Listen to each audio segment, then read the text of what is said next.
characters, incidents, names, and situations used in this story are fictitious. The resemblance to any person living or dead is purely coincidental. The following video contains some horror elements and suitable for a mature audience, 16 plus. This channel and video is not for kids. Hello friends, I am Arian, and welcome to our channel, Midnight Horror Stories, where you get to hear true and scary ghost stories. But before starting the story, all the friends who have come to this channel for the first time, please subscribe to the channel, and if you like the story, then definitely introduce yourself in the comment section. Then let's do not take much time and start our story quickly. Friends say that life sometimes shows things that we never want to see. My name is Rajesh Gupta. I am a doctor by profession. Maybe you must be feeling that. How can a doctor tell a story about ghosts and friends?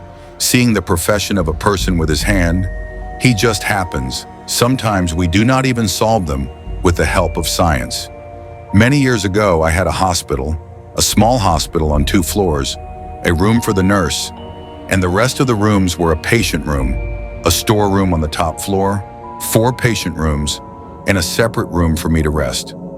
The hospital was on a road, but outside the village, at a place from where the people of the surrounding village could also go there for treatment. It is a matter of one such evening. Although every day I used to reach the hospital by 6 o'clock, but that day I reached the hospital an hour late. When I reached the hospital, I saw that there was not a single patient in the hospital, by the way. 8 to 10 patients used to come out every day, but there was not a single patient that day. So I asked my nurse why there is not a single patient today. Then the nurse said, "Sir, today is the full moon. Some patients came, but you were going to come late, so they left before it got dark." At that time, one thing came to my attention. For the last 2-3 months, the people of the surrounding village had stopped going out of the house on the night of the full moon. In fact, the news had spread in the surrounding village that a Tantrik and now the night of the full moon or new moon have been seen roaming on the paths, which takes control of the people walking on the way. In the span of the last 2-3 months, some 4 or 5 people from the surrounding village had disappeared, who were not found later, and this was the reason that there was no patient in the hospital today. So I sat upstairs watching TV in my room. I got a call from the key boy who used to work as a male nurse at night. He told me that he could not come to work tonight. I understood that he did not want to come because of the fear of the Tantrik woman. It will be strange. They are afraid of anything. That I said to Nisha, "What do you also believe in? This Tantra mantra, this force, etc. All are lies." Then Nisha told me that in every village around her, she is talking about a Tantrik woman. Then there must be a little truth in it, and believe that Tantra mantra, this black magic, all this is a lie. But if you believe me from here, if she went and that Tantrik women caught me on the way and killed me at that time, then I will not sit down to explain to her that look, this Tantra mantra is all a lie. So-and-so Dimka will not even think for a moment before killing me. Then what is the wisdom in losing her life by daring unnecessarily? And anyway, people say that she is a tantric and eccentric mind. So such who messed with the women that in this way Nisha told me her decision to stay there. I just went upstairs to my room. Nisha has also closed the hospital gate and gone to sleep in the room that it was midnight. I was lying on the bed watching TV. While watching TV, I went to the low. Lightly, I woke up in the middle of the night to the sound of a rattle outside. It has been said that maybe someone had opened the gate of the hospital. After that, he heard the sound of ringing the bell of the hospital. And then for 2-3 minutes, there was the sound of people talking from below. Yes, I could not understand what was going on below. Nisha was calling me by ringing the bell. Nor was she giving me a voice. So finally, I myself was downstairs. 2 men had come near the gate with a half-burnt woman, and Nisha was explaining to them that they should be taken to the government hospital as soon as possible. They cannot be treated here. So I went ahead. One of them folded his hands and said to me, "Sir, it is very badly burnt. Please save them." That I went ahead and that woman. Seeing her, she told her that she is dead, that after hearing my words, those 2 men put the dead body wrapped in a blanket of that woman on the ground, that there was a smell of burning flesh from that last. The throat flesh of the face was burnt and melted. I put a glass in my hand, and while sitting near the last, her sister-in-law checked her mouth again. His breath was completely tied that I shook my head and then told him that there is no chance. He is dead. Who is this woman? Then both of them started looking at each other. even though they did not know what to answer me. Then one man said to the other, "You stay here. Till then I will report to the police and take a big car. I will come who will have to be taken for post-mortem," and after saying this, I hurriedly left from there. I again asked another man, "Hey brother, who is this woman?" Then he looked around and replied that this is a widow woman of our village, she who talks about the democratic woman of the village, nor was she going to sacrifice this poor woman today. When he came to know about this, all the villagers went to the forest looking for him. Then the Tantrik woman tied him to a tree and was doing Tantra mantra on him. It was too late to reach the police. The big car was not able to go inside the forest from above, so some of us villagers went inside with the bike.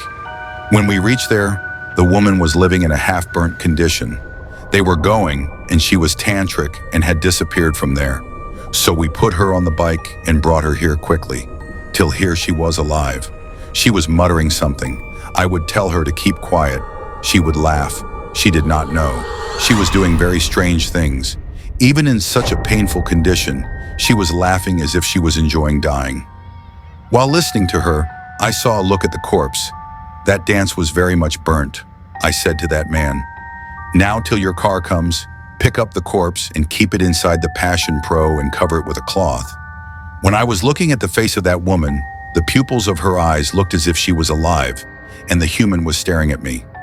I closed the eyes of the corpse and removed my eyes and went upstairs to my room again. The nurse was keeping an eye on the man. Going upstairs, I turned off the TV and tried to sleep. I was in a light sleep that I heard a whisper near my ears. I opened it and saw that there was no one there. I slept again with the sheet on. I was in a deep sleep. Maybe after a few moments, I started feeling the sound of someone around me. I could feel a shadow inside me, but I could not understand whether I was dreaming this or in reality all this was happening to me. The surprising thing was that despite trying very hard, I could not see his face properly. As soon as I tried to set my eyes on his face, he became more blessed. Seeing that scene, my breath started running fast. The officer was also walking very fast. I asked him in a cold voice, "Who are you?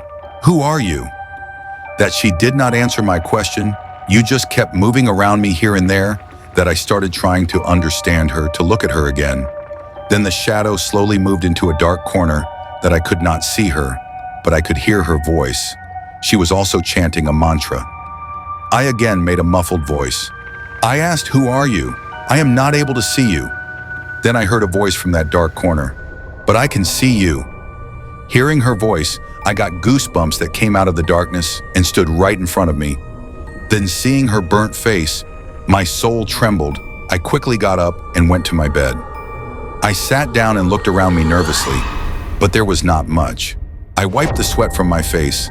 I felt that I was just dreaming. I felt very bad that what a dream it was. It felt like I was going to die. Till today I had never had such a terrible dream. It was the effect of those people's words, that woman. Seeing the burnt corpse of the deceased, there was some bad effect on my mind, I explained to myself. This is just Marab Hum, and to divert my attention, I have turned on the TV that I did not know when I got my eye while watching TV. Then once the same thing happened, after some time when I started hearing the sound of increasing some mantra again, I sat up again. I thought that the TV was still on. I thought that today something is happening too much. Why am I hearing mantra chanting again and again? It was not that it is in life. I saw the corpse for the first time, so why was I so afraid of the last? Then I heard the sound of something being dragged from outside, as if someone was dragging something, taking it somewhere. This time I turned and stood up. Today something strange is happening here. I thought that I will go down and see that the policemen have come. They will not speak. They have gone away with the corpse of that woman, brother. When I went downstairs, I saw that he was not another man. The gate of the hospital was open, and the nurse was sleeping with her head on the table. So I peeped into the Passion Pro and saw that woman. The corpse was still lying there. 1.5 hours had passed. Apart from that, the police had come. And no, I got very angry. I shouted at him instead. "What are you doing? What are you doing? You had asked to take care of the hard work. You are sleeping comfortably. Hey, where did that other man go and sat up while walking?" Sir, I don't know how I sat up. I fell asleep. I was awake.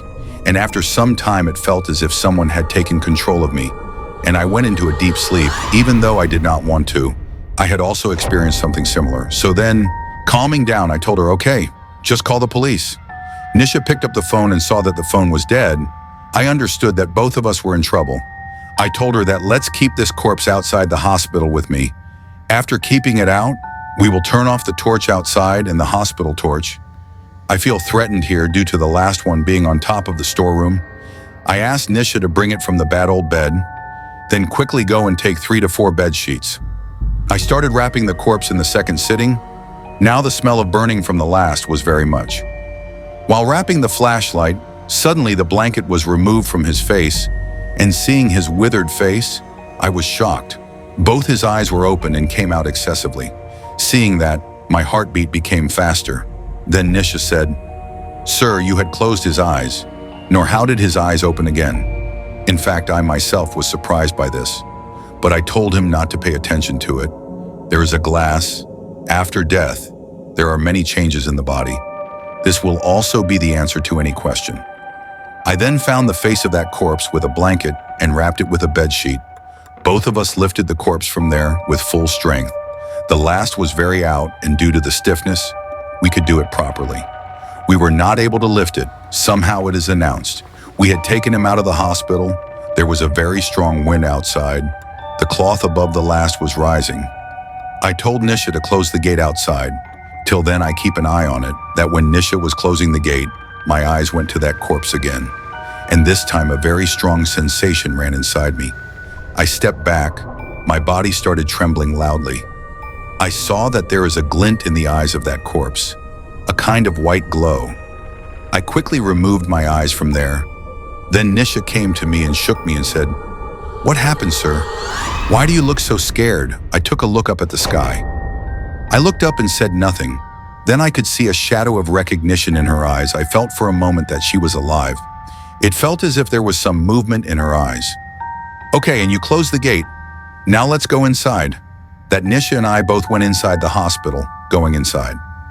I closed the door from inside and told Nisha that unless the police comes or no one of our acquaintances is seen outside, neither of us will open the door. Now the door will open only when it starts directly. Nisha was also a little scared. I asked Nisha to go to my room and sleep and said that I'd take care of you downstairs. Relax in my room. There was 5 hours left for the phone greeting. I went and lay down on the bed in my eyes that I could not sleep at all at that time. Everything was glorious outside. Only the sound of the winds was heard, and the silence outside was becoming even more frightening with that sound of the wind. It was the most dreadful night of my life till date. At this time, I picked up a news item lying there and started reading it. And while reading the paper, my eyes started shining again. Then it was possible to match the voice here and there. That voice was coming from above. I woke up Nisha by ringing the bell of my room upstairs, where there was no answer from Nisha. I went to Bearwood 10-12 times and saw that on top of. There was a constant sound of pain. I went to the door and called Nisha from inside. Yet there was no answer from Nisha. That I opened the door of the room slowly and just took my head out and looked around for the first time. Now it was clear that the voice was coming from above. I went outside the nurses and with light steps. I went up the stairs for a moment. I felt that I looked out of the window and saw that the treatment is outside. But despite being a doctor, I did not have the courage to look outside. So today I went upstairs and saw that Nisha was walking and not muttering anything. The boy was banging her head on the door. He took her to the room and then comfortably put her to sleep on the bed. I had just turned around by putting a sheet on her that Nisha held my hand. I stood at the same place. Then she said that I can see you, that I quickly released my hand from her hand, and I stepped back. Then Nisha nervously sat up in bed and nervously. She started asking me, "What happened, sir? Did something go wrong?" Did I say to Nisha that, "Do you not know anything that has happened now?" She cried and said, "No, man. I really don't know anything, but some cobra has definitely happened." Then I explained to her that, "Look, Nisha, something strange is happening with us. Here, I don't want you to be scared. You relax on the phone." And then Nisha's eyes started getting bigger, that suddenly fear spread on her face. And then looking behind me, she said, "Wood, what is she doing? What does she want, sir? To go from here?" I looked back and there was no one there, so I Asked Nisha, "Who are you talking about?" Then she said that it is a dead war. I myself was scared, but I explained to Nisha that all this is happening due to fear, both of us, and we are happening. So I asked Nisha to rest, and I went downstairs. Yet my mind was saying that once you look outside, here you also did not dare to take the name of God. I went away. I did not understand how to face such things. It was the terror of this night that was creating fear in me. I calmed myself down and lay down on the bed. After some time, I heard some knocking sound again, but this time I did not dare to go out and see. I thought that whatever you want, but I will not go out until the voice of a human being comes. And I stood there with my ear to the door.